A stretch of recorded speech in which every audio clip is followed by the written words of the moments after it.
അതിപ്പം എന്തെങ്കിലും ഒരു കാര്യം വിചാരിച്ചു കഴിഞ്ഞാൽ അത് നമ്മൾ പറയുന്നതിന് മുമ്പ് തന്നെ അത് ചെയ്യണം. അതൊക്കെ ഞങ്ങൾ ഒരിക്കൽ ഞങ്ങൾ പോകാൻ റെഡിയായിട്ടൊരു സ്ഥലത്തേക്ക് പോകാൻ പറഞ്ഞ് നിൽക്കുകയായിരുന്നു. അപ്പോഴാണ് ആരോ ആഹാരം കൊടുക്കാൻ വന്നു പറഞ്ഞു. അപ്പോൾ എനിക്ക് ദേഷ്യം വന്നു. ഞാൻ പറഞ്ഞു, പിന്നെ എങ്ങോട്ട് ഇറങ്ങി നിൽക്കുമ്പോഴാണ് വന്നിരിക്കുന്നത് ആഹാരം കൊടുക്കാൻ പറഞ്ഞ് എന്ന് പറഞ്ഞിട്ട് എനിക്ക് ദേഷ്യം വന്നു. അപ്പോൾ അത് കേട്ടോണ്ട് വന്നു. അത് വന്നിട്ട് പറഞ്ഞു, എന്താ ആരാന്ന് ചോദിച്ചപ്പോൾ ഞാൻ പറഞ്ഞു, ഇപ്പോൾ ആഹാരം കൊടുക്കണം എന്നൊക്കെ പോകാൻ. അവന് ആഹാരം കൊടുത്തിട്ട് പോയാൽ മതി, അവിടെ നിന്നൊക്കാൻ പറഞ്ഞു. അപ്പോൾ അതാണ് ആ സ്വഭാവം. അതാണ്. പിന്നെ ആദ്യം അവസാനം എന്ന് പറയുന്ന ഒരു ഓർമ്മ ഉണ്ടാവുന്നത് ഞങ്ങളെല്ലാവരും കൂടെ വളരെ വളരെ വളരെ കുറച്ച് സമയത്തേ ഉണ്ടാവുകയുള്ളൂ. അതാണ് കുഞ്ഞുണ്ടായിരുന്നു, മോനുണ്ട്. അപ്പോൾ എല്ലാവരും കൂടെ ഇങ്ങനെ ഒരു ദിവസം വൈകിട്ട് ഇങ്ങനെ ഞങ്ങളെല്ലാവരും കൂടി ഇരിക്കുമ്പോൾ എന്നോട് ചോദിച്ചു, നിനക്ക് എന്താ എന്നെപ്പറ്റി എന്താ അഭിപ്രായം നിനക്ക് ഉണ്ട് എന്ന് ചോദിച്ചു. ഞാൻ പറഞ്ഞു, എനിക്ക് പ്രത്യേകിച്ച് അഭിപ്രായമൊന്നും പറയാനില്ല.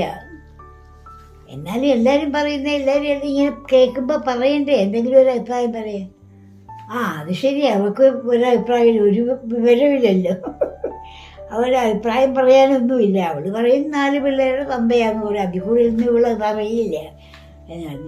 പക്ഷേ അത് മനസ്സിലാക്കും, അവൾ എന്തെങ്കിലും മനസ്സിലാക്കും. 4 പിള്ളേരുടെ തന്ത മാത്രമാണോ എന്നുള്ളത് അത് മനസ്സിലാക്കും എന്ന് പറഞ്ഞു. പക്ഷേ അതെന്തോ അതൊരു മാതിരി അറം പറ്റിയ വാക്കുപോലെ അതുപോലെ തന്നെ അധികം താമസിക്കാതെ പോയി. അപ്പം നല്ലോണം മനസ്സിലാക്കി അന്നേരം ആരാണ് എന്താ വെച്ചാൽ എനിക്ക് പ്രത്യേകിച്ച് ഇപ്പം പാട്ട് എഴുതുമ്പോഴും അത് ഇതൊന്നും എനിക്കങ്ങനൊന്നുമില്ല. എനിക്കാകെ കൂടി ഞാൻ ഒരു വീട്ടമ്മ, അമ്മ, കുഞ്ഞുങ്ങൾ, പശുക്കൾ, പണിക്കാർ, അങ്ങനെയൊക്കെ ആയിട്ട് ഞാൻ കഴിയുന്നുള്ളൂ. അപ്പോൾ എനിക്കല്ലാതെ പ്രത്യേകിച്ച് പിന്നെ പാട്ട് കേൾക്കും. അതാണ് അതെപ്പോഴും പാട്ട് കേൾക്കാൻ. റേഡിയോ അത് ഞാൻ എപ്പോഴും വെച്ചുകൊണ്ടേയിരിക്കും. അതിങ്ങനെ പാട്ട് കേൾക്കുക. പക്ഷേ ആ പാട്ടിനെ പറ്റി എന്താണെന്നൊന്നും എന്നോട് ചോദിച്ചാൽ പറയുന്നതിനെ. പക്ഷെ എനിക്ക് ആ പാട്ട് കേൾക്കുന്ന വലിയ താല്പര്യമാണ്. അപ്പം അങ്ങനെയുള്ള ഓരോ കാര്യങ്ങൾ ഇങ്ങനെ ചില സമയത്ത് ഓർമ്മകൾ ഓരോ കാര്യങ്ങൾ വരികയാണ്.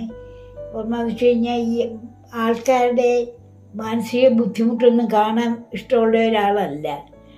കുട്ടികൾ വിശക്കുന്നു എന്ന് പറഞ്ഞു കഴിഞ്ഞാൽ അതിപ്പോൾ എന്തായാലും നമ്മുടെ അടുത്തൊരു ഒരു വീട്ടിലുള്ളൊരു കൊച്ചുകുട്ടികൾ ഉച്ചയ്ക്ക് കരയുന്നു. എന്താണെന്ന് ചോദിച്ചപ്പോൾ പറഞ്ഞു, റേഷൻ മേടിക്കാൻ പോയിട്ടേ ഉള്ളൂ കുട്ടപ്പ എന്നാണ് വിളിക്കുന്നത്. കുട്ടപ്പ, കുഞ്ഞുങ്ങൾക്ക് വിശക്കുന്നു, ചോറൊന്നും ആയിട്ടില്ല ഒന്നുകൊണ്ട്. പക്ഷെ അന്നേ പറഞ്ഞു, എന്നോട് പറഞ്ഞു അടുക്കളയിൽ എനിക്ക് എല്ലാം എടുത്ത് അവിടെ കൊടുക്കാൻ പറഞ്ഞു.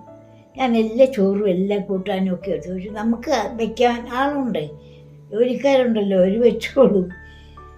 അങ്ങനെ അതുപോലെ ആരുടെയും വിഷമം കാണാൻ പറ്റില്ല. അങ്ങനെയൊക്കെയുള്ള ഒരു സ്വഭാവമുള്ള ഒരു മനുഷ്യനായിരുന്നു. ഓർമ്മയിലെന്നും